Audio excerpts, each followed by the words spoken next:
கீழே கிடந்தவனை பார்த்தேன். சராகதி போல் எக்ஸ் வடிவத்தில் கிடந்தான். மண்டையில் அடித்த இடத்தில் ஒரு சிகப்பு கோடு. மெதுவாக காயலாமா என்று யோசித்துக் கொண்டிருந்த இரத்தத்தின் ஈரம். இடது கையில் அடிபட்ட இடத்தில் வெம்பல். இடுப்பு ஓரத்தில் சே, பார்க்காதே, வேண்டாம், கிளம்பு கிளம்பு, சீக்கிரமாக கிளம்ப வேண்டும்.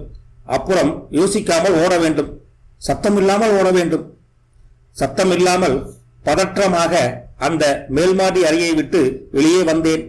கைக்குட்டையை எடுத்து நெற்றி உயர்வையை துடைத்துக் கொண்டேன். 2 படிகளாக சத்தமில்லாமல் ஆனால் வேகமாக இறங்கினேன். நான் அதை செய்துவிட்டேன். நான் A.S. ராஜாராமன். இதுவரை ஓர் உயிருக்கும் துன்பமே நினைக்காத நான் அதை செய்துவிட்டேன். நானா செய்தேன்? என்னுள் அடங்கியிருந்து இன்று ஆவேசமாக புறப்பட்ட அந்த பூதம்தான் செய்தது. என்னை யாராவது பார்த்தார்களா? சத்தியமாக இல்லை. நான் எவ்வளவு ஜாக்கிரதையாக மாடிப்படி ஏறினேன், எவ்வளவு மெதுவாக மேல் மாடியை அடைந்தேன், எவ்வளவு லேசாக தட்டினேன். மறுபடியும் தட்டினேன். திறந்த கதவின் இருட்டில் தூக்க மயக்கத்தில் ரமணன் தெரிந்தான். விளக்கை போட்டான். என்ன ராஜா இந்த வேளையில் என்று முடிப்பதற்குள் ஒரு மின்னல் போல் என் பலம் முழுவதையும், என் 80 கிலோ வெயிட்டையும் ஒரே பிரயோகமாக பிரயோகித்து அந்த ஹாக்கி மட்டையை அவன் நடுமண்டையில் அதிர்ந்த போது கேட்ட சத்தம், இந்த சத்தமானது இதுவரை நான் கேட்காத ஒரு சத்தமாகத்தான் இருந்தது. படிகளை விட்டு இறங்கி தெருவாசலில் நின்றேன். என்ன அமைதியான இரவு இன்று. சற்று முன் நிகழ்ந்த அந்த பயங்கரத்தை முழுவதும் சாப்பிட்ட இரவு இன்று. கூர்க்கா ஒருத்தன் கைத்தடியை தட்டி கொண்டு சென்று கொண்டிருந்தான். கொஞ்சம் தயங்கி அவன் அந்த மூளை திரும்பும் வரை ஒதுங்கி நின்றேன். எவ்வளவு சுலபமாக பிராணனை விட்டான் அவன். முதல் அடியில் மகா அதிர்ச்சியில் அவன் முகம் குறுகி கண்களில் நீயா என்கிற ஜூலியஸ் சீசர் ஆச்சரியம் தெரிய அம்மா என்பதில் வரை கேட்க அந்த ஆ சத்தமில்லாமல் காற்றாக தப்பிக்க அவன் தள்ளாடினான். மேலும் மேலும் மேலும் அடித்தேன். எனது 2000 வோல்ட் ஆத்திரம் அடங்கும் வரை அடித்தேன். அதற்காகவே நான் பிறவி எடுத்தது போல் அடித்தேன். என் அன்புள்ள ரமணனே, உன்னை ஏன் கொன்றேன் தெரியுமா? 100 பிறவி எடுத்தாலும் அந்த மாதிரி நடந்து கொண்டால் ஒவ்வொரு பிறவியிலும் உன்னை கொல்வேன் கண்டிப்பாக. என்னுடைய சட்ட புத்தகத்தில் நீ செய்ததற்கு உடனடியாக மரண தண்டனை கொடுக்க வேண்டும். எனக்கும் உனக்கும் உள்ள விரோதம் நம் இருவருக்கும் மட்டும்தான் தெரிந்தது. அதுதான் இந்த செயலின் விசேஷம். இது மனம் சம்பந்தப்பட்ட விரோதம். வேறு ஒருவருக்கும் தெரியாது. என்னை ஒருவராலும் சந்தேகிக்கவும் முடியாது. உனக்கே நான் அதை கண்டுபிடித்தது தெரிந்திருக்க வாய்ப்பில்லை. நீயும் நானும் நண்பர்கள்தான். நாளை நீ இறந்த செய்தி கேட்டதும் விசாரிக்க நானும் வருவேன். அவளும் நிச்சயம் வருவாள். அவள் வருவாளா என்னவோ, நான் நிச்சயம் வருவேன். அவளுக்கு கூட என்மேல் சந்தேகம் ஏற்படாது. என்ன அருமை! நான் அன்று உங்கள் இருவரையும் பார்த்தது உனக்கும் தெரியாது, அவளுக்கும் தெரியாது. வீட்டில் நிம்மதியாக தூங்குகிறாள். ரமணா, இந்த ரகசியம் எனக்குள்ளேயே இருந்து மடியப் போகிற ரகசியம்தான். நான் முட்டாள் இல்லை ரமணா, நான் கோபக்காரன். நான் மனிதன், மனிதனுக்கான ஆதார உணர்ச்சிகள் உள்ளவன். ரமணா, இது இந்தியா, அமெரிக்கா கிடையாது. இது என் சொந்த ராஜ்யம், சொந்த ஊர், சொந்த வீடு, சொந்த அறை. அதில் நீ எடுத்துக்கொண்ட சுதந்திரத்தை மரண தண்டனை கொடுப்பதில் தவறொன்றும் இல்லை. ஆம், வாரக்கணக்கில் யோசித்தேன், காத்திருந்தேன். சமயம் வந்தது. நான் வந்தேன், பார்த்தேன், கொன்றேன். என்னை ஒருவரும் பார்க்கவில்லை. நான் ஒரு பொருளையும் தொடவில்லை. அங்கே அவள் தூங்கிக் கொண்டிருக்கிறாள். நான் மெதுவாக நழுவி மாடிக்கு சென்று தயாராக மேஜையின் கீழ் வைத்திருந்த ஹாக்கி மட்டையை எடுத்துக்கொண்டு வாசற்கதவை பூட்டிக் கொண்டு டாக்ஸி பிடித்து ஒரு பரலாங் முன்னாலேயே இறங்கிக் கொண்டு இரவின் நிலவின் அமைதியில் உன்னை தேடி வந்து சம்ஹாரம் பண்ணினேன். நீ தனியால். அந்த மேல்மாடி அறையில் எவ்வளவு சுருக்கமாக முடிந்தது. என்னை யார் பார்த்தார்கள்? ஒருவரும் பார்க்கவில்லை. பின் ஏன் எனக்கு இப்படி வியர்க்கிறது? ஏன் இப்படி கைகள் நடுங்குகின்றன? என் உடம்பில் ஒரு தூரம் தெரிகிறதே, ஏன் அப்படி? பயப்படாதே, நீ எதற்கும் யாருக்காகவும் பயப்பட வேண்டியதில்லை. இந்த நடுக்கம் நேரம் செல்ல செல்ல அடங்கிவிடும். ஏதாவது தப்பு செய்து விட்டேனா? இல்லவே இல்லை, ஒரு காலம் இல்லை. அச்சம் வேண்டாம். அசைக்க முடியாது என்னை. காரியம் 3/4 முடிந்துவிட்டது.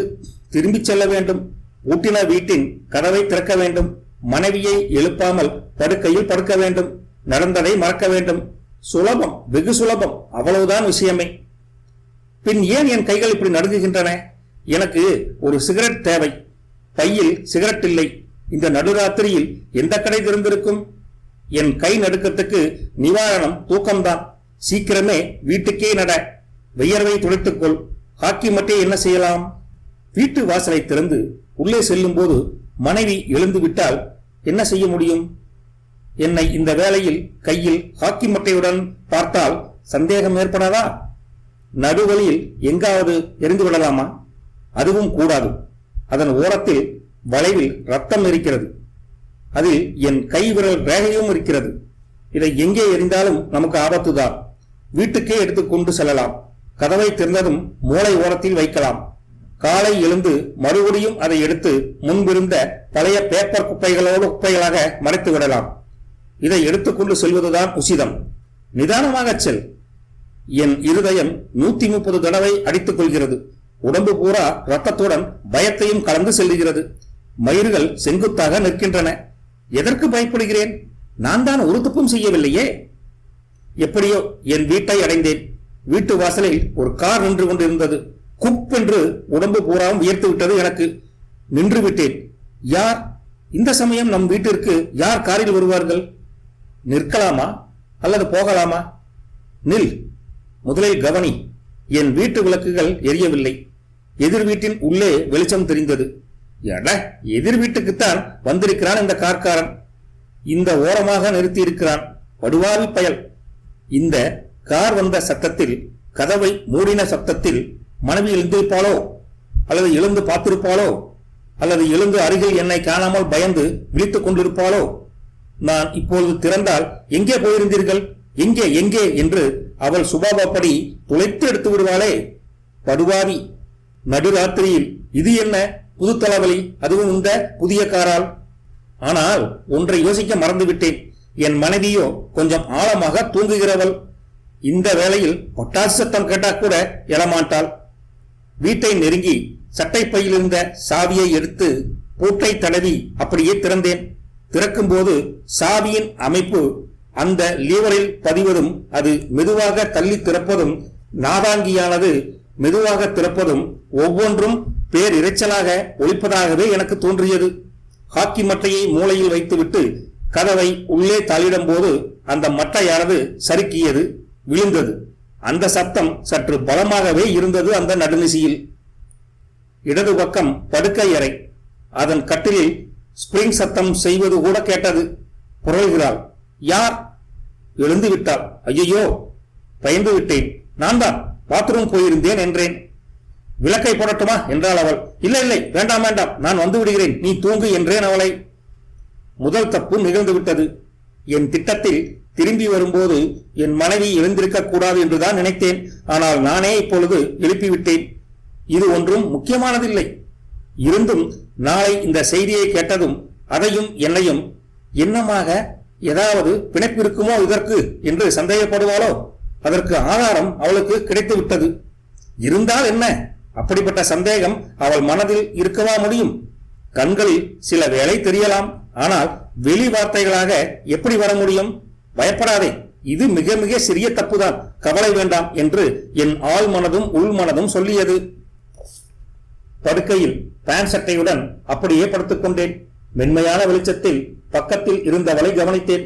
தூங்குகிறாள், நன்றாக தூங்குகிறாள். எல்லாவற்றிற்கும் காரணமான இவள் என்ன அழகாக இருக்கிறாள்! எப்பேற்பட்ட அழகு! எவ்வளவு அழகு! சரிதான், கண்களை மூடிக்கொள்ளலாம், தூங்கலாம். அப்போதுதான் என் உடம்பின் உஷ்ணம் அடங்கும். கண்ணை மூடினதும் ரமணன் முகம் தெரிந்தது. அந்த இருளிய அவனது முகம் பெரிதாகி பெரிதாகி பிரம்மாண்டமான விஸ்வரூபத்தில் 1000 ஒளிபெருக்கிகள் மூலம் அம்மா என்று அலறியது என் காதிலும் கேட்டது. கண்ணை திறந்து கொண்டேன். தூக்கம் வராது. புரண்டு உருண்டுதான் படுக்க வேண்டும். சட்டப்படி என்னை பார்த்தவர்கள் யார்? ஒருவரும் இல்லை. என் விரல் ரேகைகள் எங்குமே பதியவில்லை. அதிகம் ரத்தம் இல்லாத சுத்தமான மரணம் இது. நாளை அந்த ஹாக்கி மட்டையை ரகசியமாக சுத்தம் செய்ய வேண்டும். நாளை செய்தித்தாள்களில் வரும், நகரத்தில் சர்க்கார் ஊழியர் கொலை, போலீஸ்காரர்கள் விசாரித்து வருகிறார்கள். அன்புள்ள போலீஸ்காரர்களே, விசாரியுங்கள், விசாரியுங்கள். உங்களால் எனக்கும் அவருக்கும் இருக்கும் தொடர்பை கண்டுபிடிக்க முடியாது. யார் செய்த குற்றம்? ஏஎஸ் ராஜாராமன், எம்எஸ்சி ஸ்டாட்டிஸ்டிக்ஸ் என்ற நான் மெத்த படித்தவன் செய்த குற்றம். ஏதோ கச்சடா ஆசாமி செய்த கொலை அல்ல அது. நான் விஞ்ஞானி. விஞ்ஞான ரீதியில் செய்த காரியம் இது. மிக குறுகிய காலத்தில் மிக அருமையாக செய்த சுத்தமான வேலை. மேலும் மேலும் அடிக்கிற போது எனக்கு அந்த கொடுமையில் சந்தோஷமும் இருந்தது. ராக் காலத்தில் மென்மையான பணியில் நான் செய்த கொலைக்குண்டான காரியம் இது. ஒரு காவியமப்பா இது, ஒரு தப்பும் கிடையாது. வெளி உலகுக்கு அவன் என் நண்பன். அந்த சந்தேகங்கள், மனதின் சந்தேகங்கள் வெளிச்சத்துக்கு வரவே வராது. நான் கடவுள். என் அழகான மனைவியுடன் அப்படி இப்படி இருந்தால் நான் விடுவேனா? நினைத்தேன், அழித்தேன். பின் ஏன் பயப்படுகிறாய்? ஏன் உன் நெற்றியில் மட்டுமல்ல உடல் எங்கும் வியர்வை, ஈரம்? பேன் பைக்குள் கையை விட்டு கைக்குட்டையை எடுக்க, ஐயோ என் பர்ஸ் எங்கே? என் பர்ஸ் எங்கே? எங்கே? மனம் ஒரு வினாடியில் பதட்டமாயிற்று. ஜெட் விமானத்தின் என்ஜின் சத்தம் போல் பயம் மனதுக்குள் அணுகியது. உடம்பு அதிர்ந்தது. எங்கே என் பர்ஸ்? அவசரப்படாதே, அவசரப்படாதே. யோசி, இருட்டில் யோசி, நடுங்காதே. மேஜை விளக்கை போட்டேன். கட்டிலின் கீழே தேடினேன், கிடைக்கவில்லை. விளக்கை அணைத்தேன். பர்ஸ் கொண்டு போனேனா? கொண்டு போனேன். அங்கு டாக்ஸிக்கு பணம் கொடுத்தேன். டாக்ஸிக்கு பணம் கொடுத்தேனா? ஆமாம், பர்ஸில் தான் பணம் எடுத்தேன். ஒருவேளை டாக்ஸியில் விழுந்திருக்குமோ? இருக்காது. வெளியே வந்துதானே பணம் கொடுத்தேன். அதாவது டாக்ஸிக்கு வெளியே வந்துதானே பணம் கொடுத்தேன். ரமணன் வீட்டுக்கு நடந்துதானே போனேன். அப்போது கூட வில சான்ஸே கிடையாதே. படி ஏறின போது, கதவை தட்டின போது, அல்லது திறந்த போது, அல்லது கொன்ற போது, எங்கேயும் பர்ஸானது விழுந்திருக்க வாய்ப்பே இல்லை. ரமணனை மட்டையால் தாக்கி அடித்து கொன்றுவிட்டு நான் அவன் அறையை விட்டு வெளியே வந்தேன். வியர்வையை துடைத்துக் கொள்ள கைக்குட்டையை எடுத்தேன். அந்த கைக்குட்டையுடன் பர்சும் வந்து விழுந்திருக்கத்தான் வாய்ப்பு அதிகம். ராஜாராமா, நீ அரோகரா. பர்சில் உன் விலாசம் இருக்கிறது, உன் பெயர் இருக்கிறது, உன் டெலிபோன் நம்பர் இருக்கிறது, உன் போட்டோ இருக்கிறது, சர்வமும் இருக்கிறது.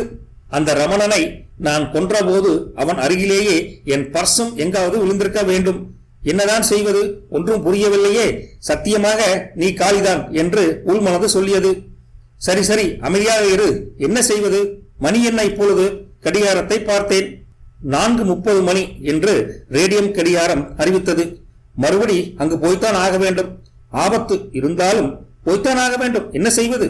இன்னும் இரவு இருக்கிறது, இன்னும் இருட்டு இருக்கிறது, இன்னும் அந்த மாடிப்படிகளின் பொது வாசல் திறந்திருக்கிறது, இன்னும் பர்ஸ் அங்கேயே கிடைக்கிறது.